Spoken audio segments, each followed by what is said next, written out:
Good morning. Isn't this nice? We've actually got human beings in the room with us today, and thank you to those who are joining remotely as well. And a pleasure to have you here today. Also a pleasure to have with me today the recent recipient of Manitoba's Order of the Buffalo Hunt, Dr. Brent Roussin. Brent, thank you so much for all your work, and to your team, of course, thank you as well. I've said it before, and I'm going to say it again, and we'll keep saying it until everybody does it. Vaccines are our safest and only way out of this pandemic. Vaccines are our protection against the fourth wave. Vaccines are our protection against future lockdowns. Vaccines are how we get our lives back. And I want to commend the hundreds of thousands of Manitobans who've participated in our truly historic vaccination efforts thus far. Thank you to you for your willingness to do your part. Roll up your sleeve not once but twice and protect yourself and protect your fellow Manitobans. Protect our businesses too, our small business community. Protect our economy. And to protect our communities and our healthcare system as well. To date, we've had nearly 2 million vaccinations, 1.9 plus administered in Manitoba. More than 81% of Manitobans have received at least one dose. Almost 76% of Manitobans are fully vaccinated. And a few months ago, Brent, I think we would have hoped that that would have put us in a state of protection and safety, but such is not the case with the new and emerging variant threats that we have to face. It's a significant accomplishment. We are leading the country, and Manitobans deserve to be very proud of their collective efforts, but there is more work to do, and it is this work that we want to address today with some of our comments. We have to understand that Manitoba is not an island. We understand right now that the COVID numbers here are very low compared to most other jurisdictions in Canada. But we've seen this before, and we are watching case counts climb in other jurisdictions around us, and we are hearing projections that are dire. Experts are saying that the fourth wave will be an even greater threat in terms of its numbers of cases than the third. We've seen this pattern before. In a general sense, Manitoba has delayed the onset of each wave, but when it has come, it has hit us intensely. And so we want to avoid a repeat. We don't need to see this rerun again. We need to get to higher ground to avoid the tsunami. And as we prepare for the fourth wave of the pandemic in the new school year, it is critical that we do everything we can to get all Manitobans who are eligible fully vaccinated and protect those who cannot get vaccinated as well, such as our young people.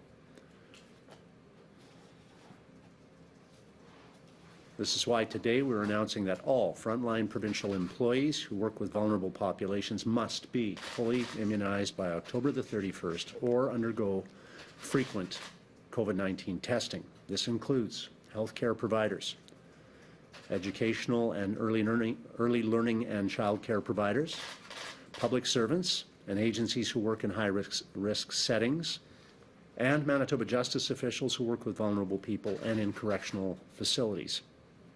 As a government, it is our expectation to lead by example. We will require all government staff in the Manitoba Legislative Assembly to follow these policies. That will include MLAs. All designated public sector workers will be required to be fully immunized and provide proof of vaccination or undergo frequent COVID-19 testing in order to ensure the safety of their workplace and the people they serve. It should go without saying, but I will say anyway, these employees work directly with and for the people of Manitoba, and there is nothing more important than protecting the safety of the people of Manitoba and the security of our communities. As an additional protection measure against the rising Delta variant and a possible fourth wave, we are also announcing today that we are requiring mandatory mask use in all indoor public places. As well, later this week, details will be provided on the expansion of the list of activities, services, and places that will only be accessible if individuals are fully vaccinated. In other words, we're strengthening the value of being vaccinated and the utility of the VaxPass in our province. Discussions are underway. Dr. Roussin will be sharing the updated details of this information later this week, before the end of this week. With that, I'll pass it over to you, Brent, and Dr. Roussin will provide more information to us. Well, thank you, Premier. I'm Brent Roussin, Manitoba's Chief Provincial Public Health Officer, and so just to start, I want to extend my thanks to you, Mr. Premier, throughout this pandemic for working with public health and listening to public health advice and to enact measures that are there to really protect the health of Manitobans. So I appreciate working with us on that. Public health has been advising Manitobans for many months now on the value of being vaccinated. It's the best way to protect yourself, those around you, and our province. We've also been advising Manitobans that the Delta variant poses a threat to us, and certainly can see now that a fourth wave is inevitable here in Manitoba. What isn't inevitable is what that fourth wave could look like. We do have 75% of eligible Manitobans have received their first and second doses. So again, this has been quite an achievement for Manitobans and for the Vaccine Implementation Task Force. So quite encouraging, but unfortunately with Delta, it doesn't go far enough. Our vaccine rate is not rising quickly enough. The increased transmission of Delta variant we can see can lead to a rapid rise in cases, which again puts stresses on the healthcare system and critical care capacity. So this healthcare system strain doesn't only affect those with COVID, it affects all Manitobans. Manitobans requiring other type of healthcare. So it's in our best interest to keep these COVID numbers down, and the best way for that is for us to practice fundamentals, which includes being vaccinated as soon as you're eligible. We know that if our healthcare system goes over capacity, we're at risk of needing to find critical care capacity again elsewhere, including outside of the province. So we need to do whatever we can to limit the chances of that. So today's announcement, these new public health orders comes in response to these increasing concerns with the fourth wave projections, what we're seeing in other jurisdictions around our nation and other nations. So the new public health order will require all provincial employees who work with vulnerable populations to be fully immunized with 2 doses of COVID-19 by the end of October, or undergo regular testing. So mandatory immunization requirements for all provincial employees and public servants who have ongoing contact with the vulnerable populations, which include direct healthcare providers and workers, including but not limited to physicians, nurses, allied health professionals, support services staff, and others. Education workers, including teachers, school and educational support staff, bus drivers, and custodial staff. Early childhood education workers, including staff and practicum students, public servants and funded agency employees who work in congregate residential settings or work with vulnerable populations, enter the home of clients or visit sites with vaccine mandates, and Manitoba justice employees who work with vulnerable people and in correctional facilities. The order does not require vaccination as a condition of employment, but rather employees will have a choice between being fully vaccinated and providing proof of that vaccination status, or undergoing frequent COVID-19 testing in order to work. So those designated employees who are not fully immunized or who cannot provide proof of vaccination must submit to COVID-19 testing regularly. And so for a full-time employee, this could be up to 3 times per week. And along with that, a negative test result is required. So all affected staff will be required to be fully immunized with 2 doses of COVID-19 by October 31. Remember that to be fully immunized, you must receive 2 doses of the vaccine and 2 weeks have passed. So that means people who haven't received a dose yet need to do so as soon as possible. You need to wait that 28 days before the second dose, plus you need 2 more weeks after receiving your second dose to be considered fully vaccinated. So we've seen the effects of lockdowns and school closures on people across Manitoba, and we know this has significant negative effects, especially on our children. Our kids are heading back to class soon, and this mandatory vaccination requirement is just another layer of protection to ensure we can keep our kids back in school and keep them there safely. Educators want their classrooms to be safe as possible. And parents are placing their confidence in schools to keep their children safe while they learn. And so by requiring these individuals who are working with vulnerable populations to get immunized and continue to follow the fundamentals, we can protect those most at risk of COVID-19 as the Delta variant is approaching us, and really to avoid a full lockdown.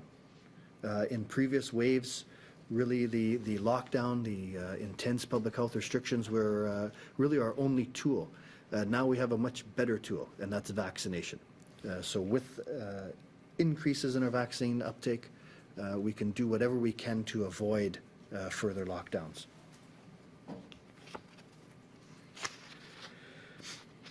So we believe that this public health order will align with and support Manitoba's priority to provide immunization opportunities to every eligible Manitoban.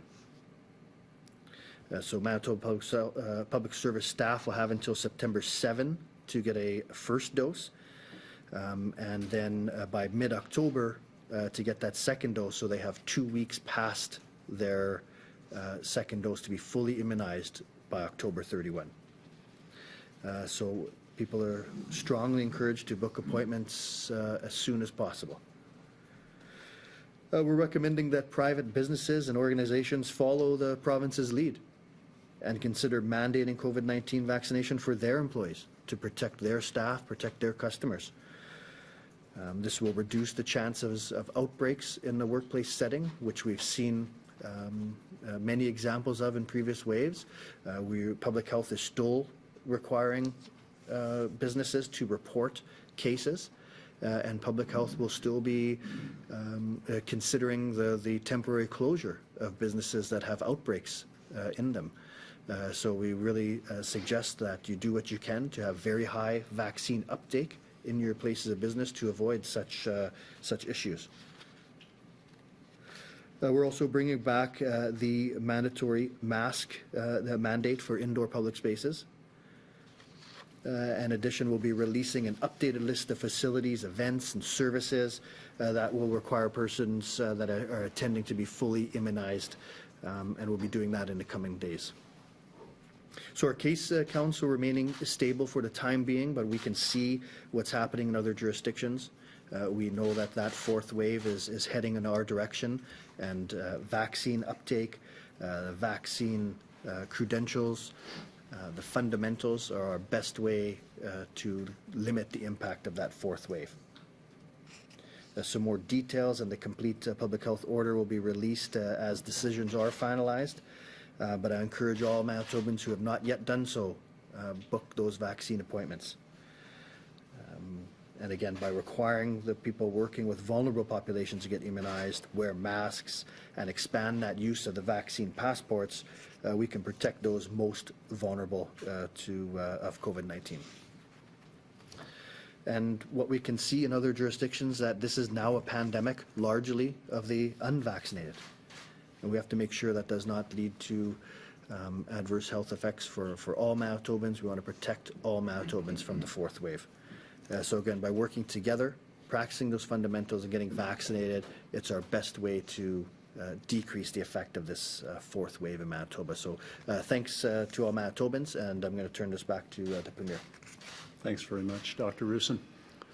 I should mention also that I was honored earlier today also to present the Order of the Buffalo Hunt to Lynette Siragusa, our head of nursing and thank her and her team as well for their tremendous work throughout this pandemic, which is not over, which is ongoing. And to them and their families, to Dr. Roussin and Lynette, to their families particularly, who've taken on such onerous responsibilities. I know when they took them on, they didn't know they'd be this onerous, but we thank you for taking them on during this especially challenging time in Manitoba's history and Canada's history. We believe very strongly that this is the best way to protect our children, protect those who are vulnerable in our province, who cannot protect themselves. This is the best way to protect our business community and our economy, to protect our communities. We led the country when we created a secure Manitoba Vax card. Other jurisdictions, BC followed us yesterday in their announcement. Quebec has followed us earlier because we believe that the added benefit to those who have done their best by rolling up their sleeve not once but twice to get a vaccine is a good thing to be rewarded. And we want to make sure that we continue to have those vax numbers rise, but we want them to rise faster than they've been doing lately. Our Vax card's giving every immunized Manitoban the right to travel safely across Canada, and it'll now be your passport to doing even more, and that'll be announced later this week. And we have, with our community initiatives, our promotions, our incentivization through things like the scholarships for youth that were reported on yesterday, I think, we've endeavored to encourage folks to go and get vaccinated, and we are supporting every opportunity to give every Manitoban the chance to roll up their sleeve not once but twice, because that is what we need everyone to do. So I would say also that to all of those who have done this, who have gone and got vaccinated, remember the influence you have around you. Remember the people that are your friends and your family may not have made that choice, and you have the opportunity to encourage them, to educate, to inform, and to motivate, and that grassroots struggle is going to continue to help us. Please undertake to do that in your area of influence. Doing your part to get vaccinated and to encourage others to do it is how we're going to get through this together. Thank you. Look forward to your questions. This is about protecting the younger population not yet be vaccinated. Why not require that students who don't have a choice to attend public school also have to be vaccinated to go to school this fall? You know, so we considered all possibilities where we want to mandate vaccines, you know, or the testing. You know, as of right now, we've seen the adverse effects of being out of school on children, and so as of right now, we are strongly recommending that all the eligible children be vaccinated. Right now, we're not making that a mandate, but if we see widespread community transmission, if we see outbreaks in schools, you know, we need to continue to revisit that. BC announced yesterday extended privileges for people that are fully vaccinated following the NHS footsteps. They went quite far with where you can go with if you're fully vaccinated. How far are we extending privileges for people? Where is this going to extend to? Well, I'll just say Brent's going to announce more detail here. We're in discussion right now with a number of interested stakeholders. Obviously, this has an impact on everybody, and so it's important to do that outreach, and we have been doing that throughout the pandemic. We'll continue to. So the details will be announced, I think, Thursday or Friday of this week on that. But it would be my view that it makes sense to motivate people and encourage people and reward people when they have taken the steps they need to protect themselves. They're protecting others too. When would all of this become effective as well? What's the date for that public health order that we're looking at? So as far as the order on expanding the vaccine passport use and the mandatory masks, we'll have more details on that later this week on when that will come in. Any sense of how many teachers, healthcare providers so far have received the vaccine, and how many more you want to receive it at this point? So it's a really challenging number to come up with, because we don't have mandatory reporting up until you know, going forward. So we don't have definite answers to that. We know that we have 80% overall of eligible people with at least that one dose, and so it's likely that that's in and around that number. But we'll be getting more and more information on that as time progresses. I still allow the option for testing and not just actually mandate it. No jurisdiction I'm aware of that has made mandatory vaccine a condition of employment in government or private sector. But we are obviously strongly encouraging those vaccines and to be pursued by everyone as the best way to get through this thing. We have taken steps throughout this pandemic to move arguably faster in terms of restrictions than other jurisdictions in advance of the situation worsening. Here in Manitoba right now, I just got the updated numbers on weekly cases, and I don't know if this graph's going to work very well here, but I'll just say the darker the shade of blue, the worse your situation you're in. Manitoba is an island, okay? So our case numbers up to date, average rate of case per 100,000 is 17. Saskatchewan is 92. We're not taking that as a victory lap. We're taking this as an indication we're not an island. We've seen this movie before. We don't want to see it again. We were ahead of most other jurisdictions. We delayed the onset of COVID and the second wave and the third wave more than most other jurisdictions, but we got hit harder than everybody else, in part, I suppose, because of the delay. We need to take action now, and this is preemptive, yes, but it's cautious, but it needs to be done. Just to carry on, 92 Saskatchewan, 17 Manitoba, 105 Alberta, 17 Manitoba, 80 BC, 17 Manitoba, and those numbers in our neighboring 3 provinces to the west have shot up in the last month.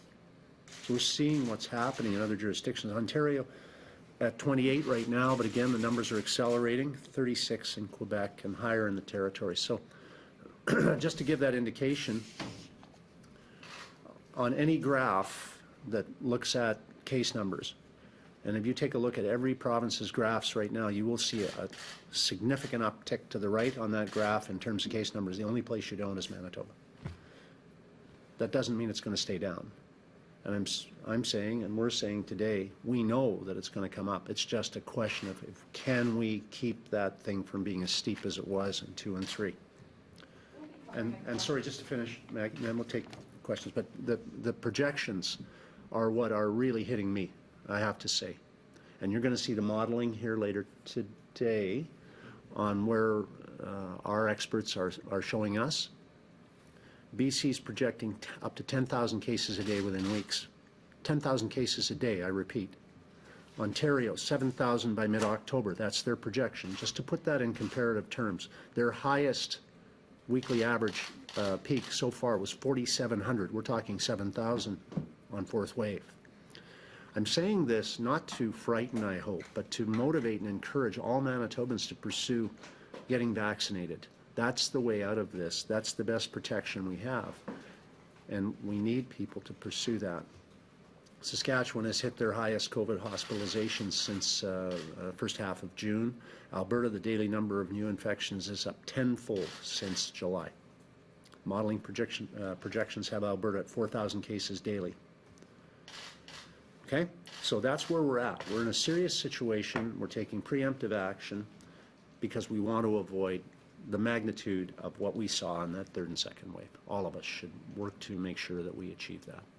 Dr. Roussin, are you? Sorry, Sean, because I cut Maggie off before. For the people who have medical accommodations, will they still need to get tested 3 times a week? Yes, those who are not fully vaccinated need to undergo regular testing. And who will be footing the bill for that testing? Is that an individual cost? So remember what we're after here is to get as many people vaccinated, not as many people going through testing. So and then we have some time right now to work on those implementation type things on the exact nature of the test we're going to use, how it's going to be administered and followed. So really what we want to do is get as many people vaccinated as quickly as possible. When if there are people who are choosing to be tested instead, we're going to have more details on the operation of that upcoming. But you're comfortable that you're talking about thousands and thousands of people that be needed to be tested every week, up to three times a week. Are you confident that you can meet that kind of demand? So again, our goal is to limit the amount of people who actually will require that. I think being tested 3 times a week, seeing the nature of this Delta variant's going to encourage a lot of Manitobans to get vaccinated. But yes, as we work on implementing this, we're going to have to ensure we have enough of the appropriate tests to undergo this type of testing.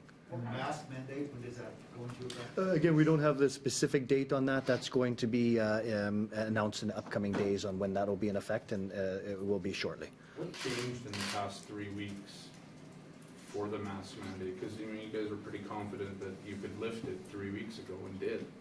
Yeah, I think really we always knew that the Delta variant was putting us at risk. And we hit our vaccine targets. Numbers are very low, so we were confident with, at that time, the lifting the restrictions were appropriate for our level of risk. But what you can just see happening around us in Canada, it's just clear that we're going to get ahead of this now. So let's get the masks back in now. Let's get this increased use of the vaccine passport in effect now, so that we can do whatever we can to limit the effects of this pending 4th wave. And 2 other quick things on top of that. I think the vaccine uptake numbers that had been going up relatively steadily have stalled, let's be honest. So we need to get back at it. We need to, it gets harder, it gets harder as you get closer to your goal, right? It's same with fitness or business goals. It's good progress, and then it gets harder. What help is there going to be for businesses that are going to have to be dealing with immunization cards? We saw restaurants that had issues with it this summer, being said that they were the ones having to enforce this. We don't know where exactly it's going to be, but again, is the onus going to be on businesses to enforce this? Yeah. Absolutely right. And you know what? We're talking to the restaurants associations all the time. But you got a choice now. You can be open and have double vax, or you can be closed. So which one do you think you'd want? I mean, restaurant owners want to be open and offering service to their customers. You want to go to a restaurant and be safe there, right? So I think it's time to be frank about this. I mean, there are challenges, and our small business community has been supported, and we've been supportive of them throughout this entire pandemic. But our small business people are not of one mind. There's tens of thousands of people engaged in small business, and I think the preponderance of opinion is they prefer to be open rather than closed. Premier, questions on another topic. Are you going to be, Premier, are you staying on until October 30th?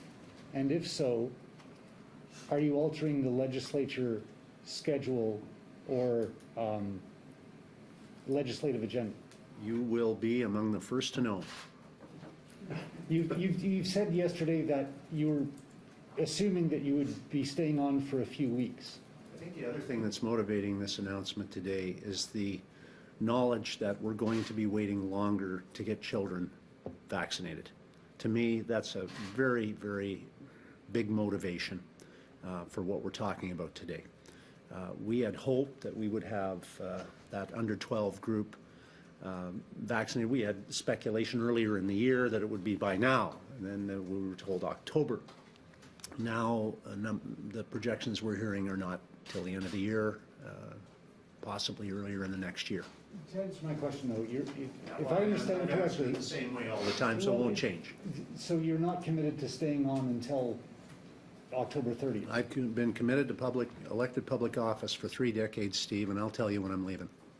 Dr. Roussin, are we going to be seeing changes regionally? I know you're still in discussions, but could we see some of the privileges for fully vaxxed different in regions that have lower vaccination rates to try to encourage some of that there, like we've seen in the Arm, Stanley, and Winkler? So, we don't take any options, away from public health. So if we see increasing case counts in a region, then we're certainly going to consider whether we need to enhance restrictions or use of vaccine passports in that region. So you can see in some other jurisdictions where they're taking that focused geographic approach. So we certainly will need to consider that. How much time do you give people? I mean, we've had vaccines for months now. We've seen really low uptake in some areas. How much longer do you give them with kids going back to school and all of these restrictions or privileges, I guess you should say, coming in other parts of the province? Yeah, so I think we've, Manitobas have done well overall, right? So we've hit that, 75% doubly vaxxed So I think we've been on the right path. You're right, there's some geographic areas and some other areas where we see lower uptake. And we're going to do whatever we can to encourage that uptake through messaging about the nature of Delta, and then through some incentives. We've had some incentives in place now, and we're going to extend that. Like we say, this is really going to be a fourth wave, very largely of the unvaccinated. And so those who are doing their part to get vaccinated, to protect themselves, the people around them, they're going to be able to do many more of the things that they miss as we move forward. You mentioned that We're the gonna jump to indoor the mask phone after mandate this is going to be vaccination. changing. However, can you assure parents and teachers and school workers that the indoor mask mandate will be in place before back to school across the province? Yes.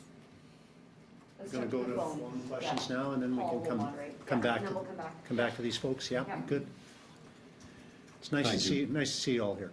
Thank you, Premier. Thank you, Doctor. First up on the phone from the Brandon Sun, Colin. Good morning. I guess it's afternoon now. When did public health and the provincial government first start getting the sense that the fourth wave could be this dangerous? It's a tough question. I think we've known about Delta for quite some time, so we've been aware of it. And so even though when we hit our original vaccine targets and we've significantly loosened a number of our restrictions, we didn't ignore what was going on. We knew that at some point it was very likely we were going to have to re-implement some form of restrictions, some form of mask mandate. So we now have very clearly confirmed what fourth waves are going to look like in other jurisdictions around Canada. So that's why we're preemptively getting ahead of things. When the mask mandates were lifted, I saw a lot of comments on social media from people saying that they were never going to be wearing a mask again after this.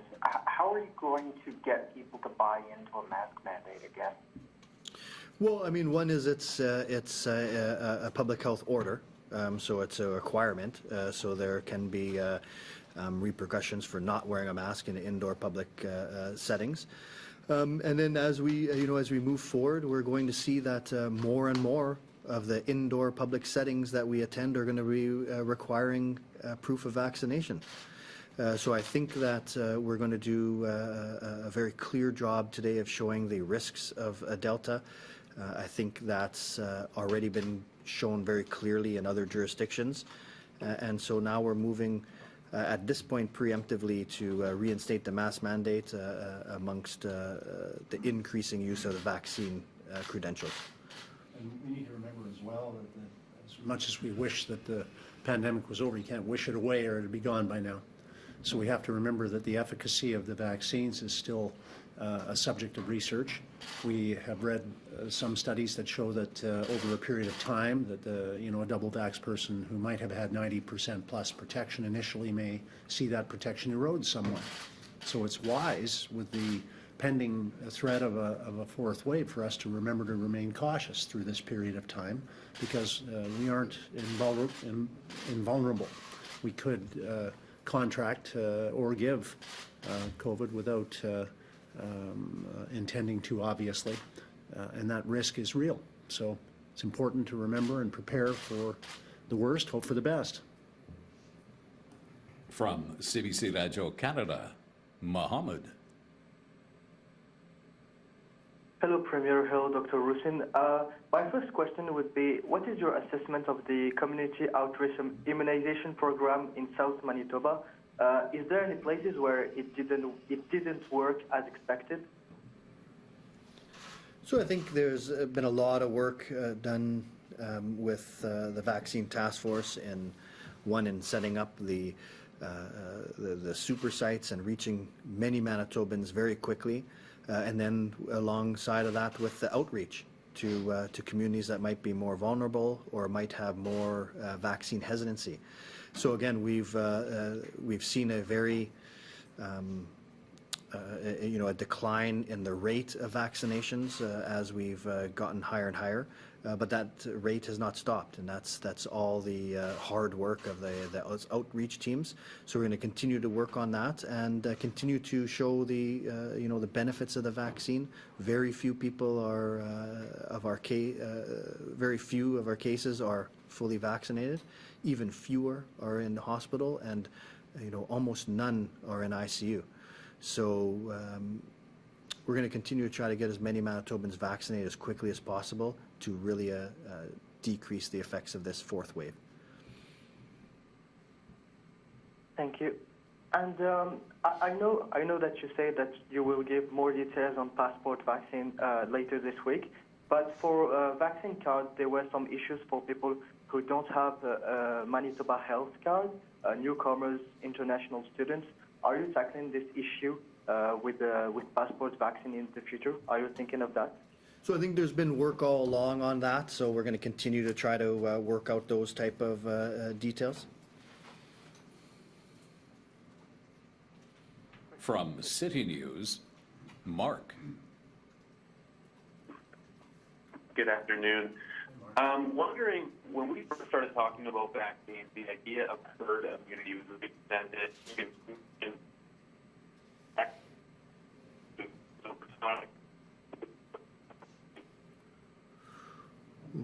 You're going to have to repeat, Mark. Your signal has faded completely. Relocating, sorry. Can you hear me now? Yeah. Check 1, 2. Can you hear me now? Go ahead. Sorry, apologies there. Asking about herd immunity and if it's even possible given the vaccines diminishing in their efficacy over time and the way the Delta variant is infecting people. Can herd immunity even be possible right now? Yeah, so a couple of things with herd immunity. So herd immunity at the very basic level is calculated by 1 minus the inverse of R naught, and so you can see that the larger the R naught, the much more percentage of the population need to be vaccinated. So Delta's R naught is much higher than certainly the wild strain and higher than Alpha. So that means that our the original projection of people that need to be vaccinated is increased. Again, those calculations of herd immunity assume even uptake throughout a population. So when you look that we have pockets of very low uptake, then it's very difficult to achieve herd immunity because you're going to still see transmission in those areas. So what we do know is that the more Manitobans that get vaccinated, the quicker, the less effect this fourth wave will have on us. Thank you. Sorry if my phone was beeping in there. Also, just curious, I'm sorry if you did answer this question, but the testing that will happen 3 times a week, is that nasal swab? Is it a different form of rapid test? What kind of COVID testing are you thinking? So this is, we've given a lot of notice to these individuals here, so we really want people to take this opportunity to get vaccinated as soon as possible. The details of how we implement it in all those different sectors will be coming out later. And our final phone reporter this afternoon from CHVN, Taylor.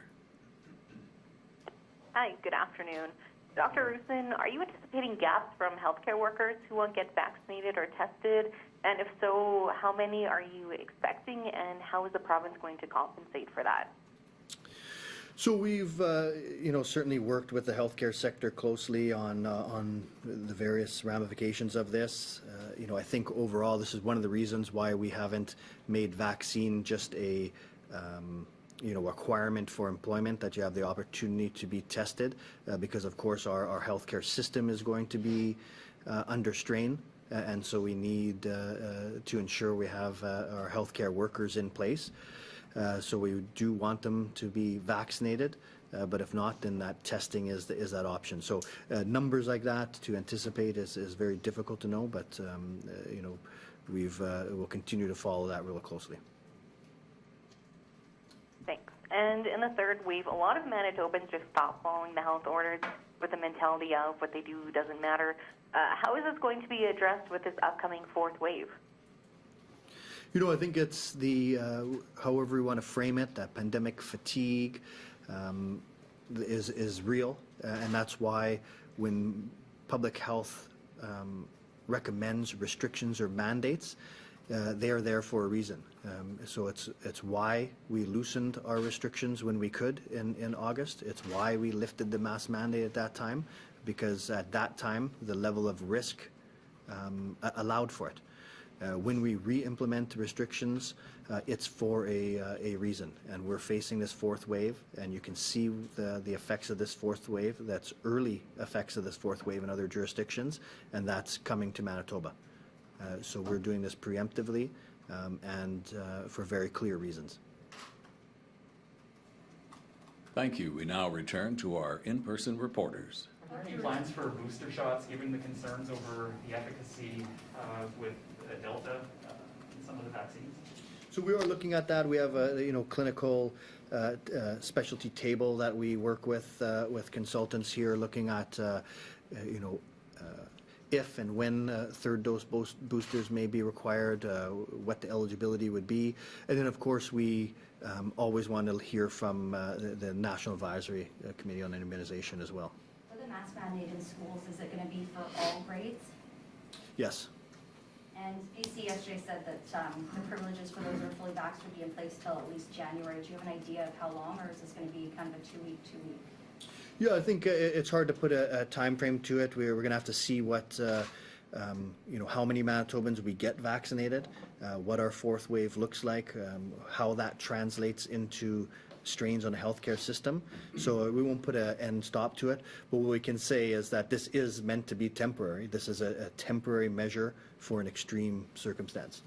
Dr. Roussin, are you satisfied from what you've seen in health of the resiliency in the ICU departments across the province to manage a fourth wave? Because you alluded to it earlier, sending people out of the province. I think I heard you say that it's a possibility, but you don't want to see it again. I would suggest you had 18 months to get resiliency in ICU. If we don't get it, what's gone wrong? So anyway, have you seen that resiliency built up? Well, when we talk about, if you frame it as resiliency, then I don't have any concerns, because the people who are working there have been quite resilient, gone through quite a bit. If you're talking about capacity, then it's about staffing. It's about people that are required to staff, nurses and other people working there, and so that's very challenging to largely increase, over time. So there has been inroads in that. This question is probably better to Shared Health. They can have better details, but capacity has increased over time.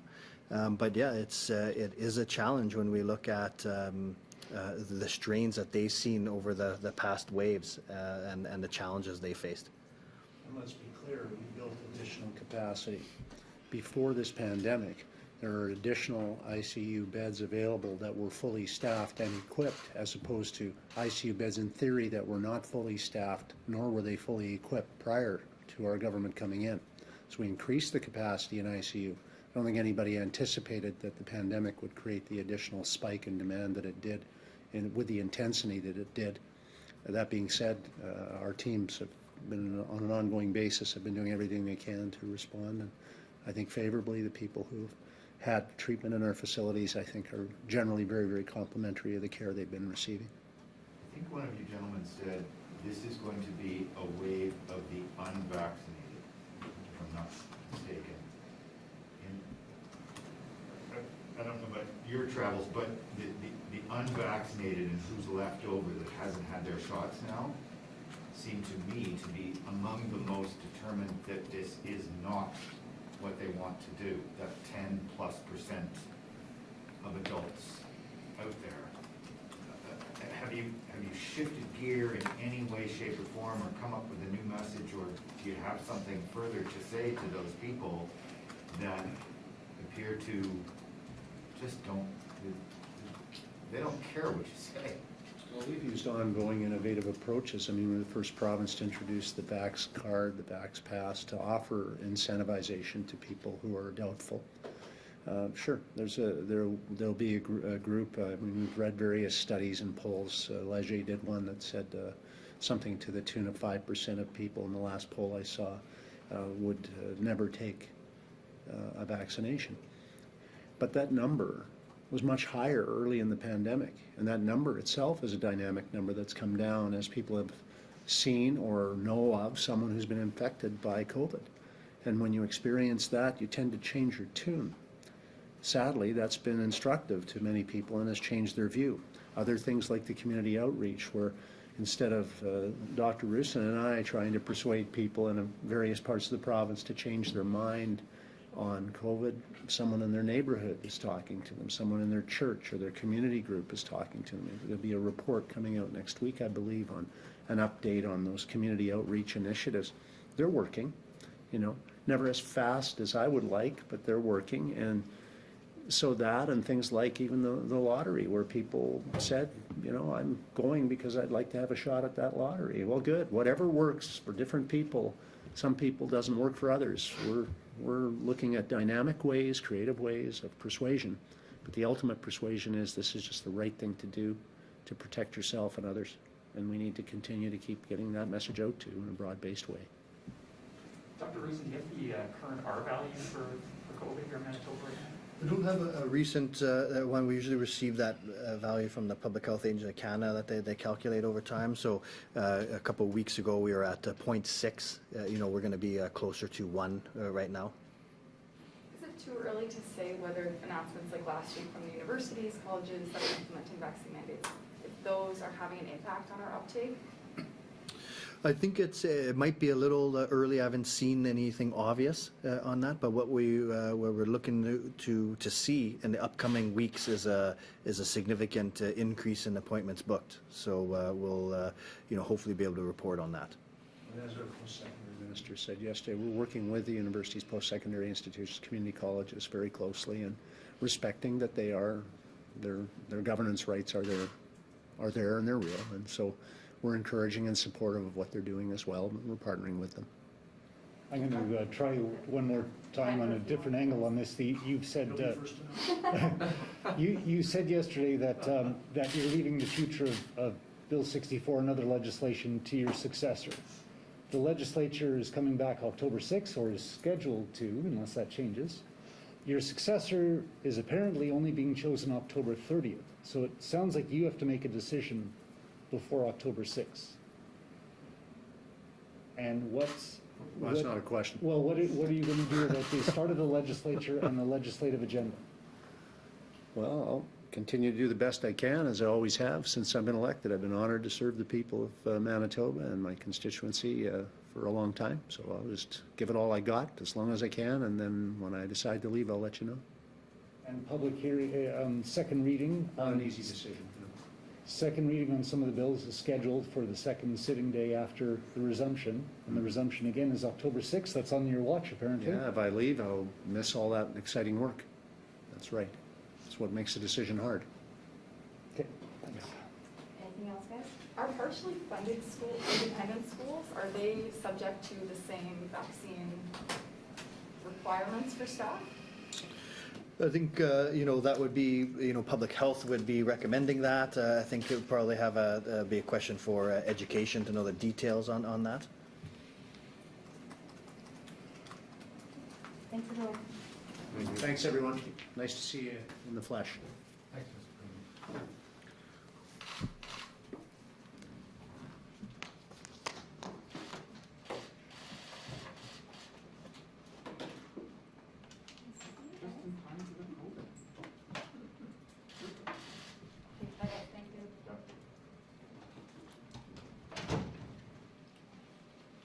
Wow.